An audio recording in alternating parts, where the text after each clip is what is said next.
வணக்கம். என் பெயர் குரு ஜெகதீஸ்வரன். சொந்த ஊர் ராஜபாளையம். அந்த ஊரின் நினைவுகளைப் பற்றி ஒரு சிறு கவிதை. பசுமரத்தாணியாய் ஊரின் நினைவுகள். யாதும் ஊரே யாவரும் கேளிர் என ஈராயிரம் சால் தொட்டு பொது உடைமை பதிவிட்டு பாட்டுடை பண் படைத்திட்டவள் என் அன்னை தமிழே. ஆயினுமே சொந்த ஊர் என்றவுடன் எங்கிருந்தோ பொங்கி வரும் பேரின்பம். அதையே நெஞ்சிருத்தி செஞ்சொற்புனை மாலையாய் இங்கு செப்ப வந்து விளைந்தேனே. மேற்குத் தொடர்ச்சி மலை ஓரம் மேகம் பூத்த பொன் ஆரம், கிழக்கே அஞ்சனைதன் அருமைந்தன் கொண்டு வந்த சஞ்சீவி மலை ஆரம், இந்த இரு குன்றின் இடையோரம் பூத்திருக்கும் சிறு நகரம் ராஜபாளையம் எனும் அதிமதுரம்.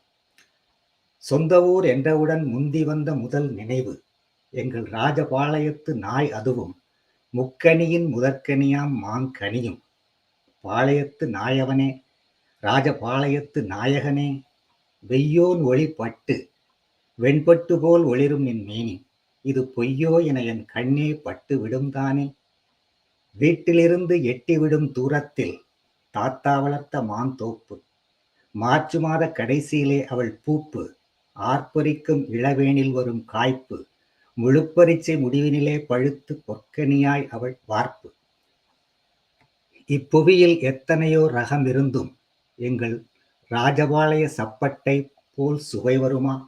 வெறும் மாங்கொட்டைக்கும் தமக்கையுடன் சமர் செய்த அந்நாட்கள் திரும்பிடுமா? ஊரின் மேற்கு திசையினிலே கார்காத்த ஐயனார் அருவி வரும், மலையுச்சிதனில் பெருக்கெடுத்து வழிந்தோடும், பின் நிலந்தொட்டு மனங்குளிர வளைந்தோடும் சிற்றாராய், சிலம்பு நாதம் போல் சிலு சிலுத்து நீ போகையிலே மேனியெல்லாம் சிலிர்க்கும், நெஞ்சம் நற்றமிழில் நிறைக்கும்.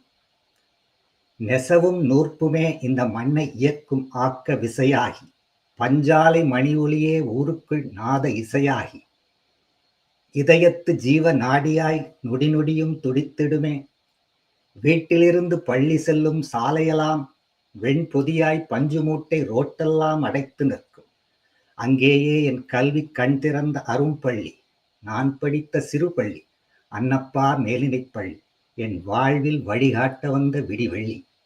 முகநூல் இல்லாத காலமது என்றாலும் பள்ளி தோழனெல்லாம் இன்றளவும் அகநூலில் கல்வெட்டாய் பதிந்து பொதிந்திருக்கும்.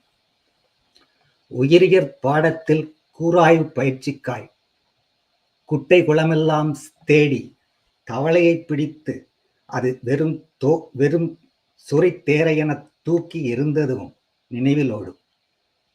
பாயும் உவகையுடன் பள்ளி மணி அடித்தவுடன் வெளி ஓடி, வாயுவினும் விரைந்து விளையாடு களம் தேடி, தோயும் வியர்வையோடு கூடைக்குள் பந்தை குறிபார்த்து அடித்த கூடைப்பந்து நாட்கள் உவகையோடு நகையாடும். எத்தனையோ புத்தாண்டு எங்கெங்கோ வந்தாலும் சித்திரையில் எம் பாளையத்தில் வருவது போலுண்டோ? நித்திரை விழித்து வானவெடியோடு பொதுச்சாவடியில் எம் குலம் காத்த ஐயனார் சேவடியில் பத்தரை குலவையிட படையலிட்ட காலமெல்லாம் நினைவிலோடும். மார்கழியின் வைகரையில் திருக்கோடி கோதண்டராமன் சந்நிதியில் தீர்க்கமுடன் கேட்டொலிக்கும் திருப்பாவை உறக்கத்தை உலுக்கிவிடும். பார்க்கும் இடமெல்லாம் அருட்பாவையவள் பாட்டு உறக்க ஒலித்துவிடும். அருள் பொழியும் மாரியம்மா பூக்குழியும் கூழ்காய்ச்சி படையலுமே நெஞ்சில் அருள் சுரக்க வைக்கும். வீட்டிலிருந்து சரியாய் 8 கல் தூரத்தில் நட்டநடு நாயகமாய் மாலை சூட்டி கொடுத்த சுடற்கொடியாள் ஆண்டாள் அவள் ஆலயம்தான் மறவேனோ? ஊரின் தென்புறத்தே அமரரான குமாரசாமி தந்த காந்தி நூலகம். விடலை பருவத்தில் பொடிநடையாய் புறப்பட்டு நூலக படிக்கட்டில் கைகட்டி வாயிற்கதவு எப்போ திறக்குமென மடிப்பிச்சை போல் காத்திருந்து அரிச்சுவடி முதல் பெருஞ்சுவடி வரை படித்ததெல்லாம் அடிமனதில் கடிது வந்து மோதிடுமே.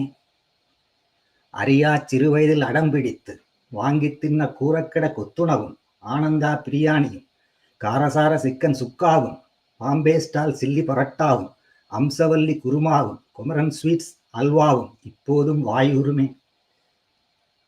மொத்தத்தில் நான் படித்த நல்லூரின் நினைவுகளும் கல்லூரி கணாக்களும் மண் வாசமாய் மணந்து மலரும் நினைவுகளாய் மிதந்து எந்நாளும் சொக்க வைக்கும். எற்றைக்கும் ஏழேல் பிறவிக்கும் ராஜபாளையமே உன்னோடும் உன் மண்ணோடும் மட்டுமே உற்றோமே ஆவோம் என சொல்ல வைக்கும். வாய்ப்பளித்த அமெரிக்க தமிழ் கல்விக் கழகத்துக்கு